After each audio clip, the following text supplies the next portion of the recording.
Hey friends, Happy New Year! It's a new year! It's 2024, hooray! Hopefully you've gotten your resolutions all done and you're beginning to enjoy the new year. And I hope that on this first Sunday of the year, you're going to come to church and that you're going to bring friends.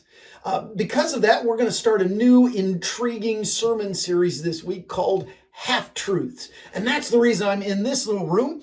In case you don't recognize it, it's called the sacristy. It's the little room that's at the front of the sanctuary where we store all the worship stuff. If I look out the doorway that's behind you, I can see the altar that's still set up for the Christmas season, because it's kind of still the Christmas season and we haven't gotten a chance to take the decorations down yet. But while we're having those decorations out, we store our normal altar things here in the sacristy, including the Bible that's on the altar.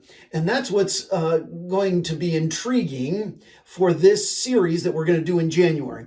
We're going to be looking at these things that I like to call Christian isms. These things that sound like they ought to be from the Bible, but they're really not.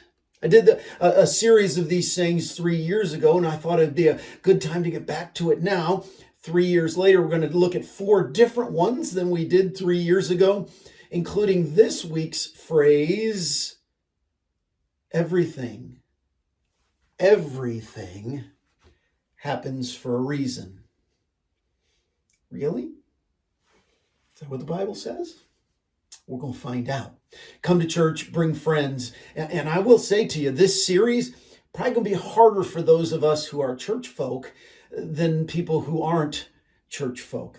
They're still questioning. They're still trying to figure out what faith is all about. And I think they're more willing to accept some of these real biblical truths than those of us who may have been using these Christian isms right along. I hope you'll join us. We're back to our normal schedule, 9:15 in Fellowship Hall with the band and the more contemporary music, or 10:30 in the sanctuary with the choir and the organ and the more traditional music.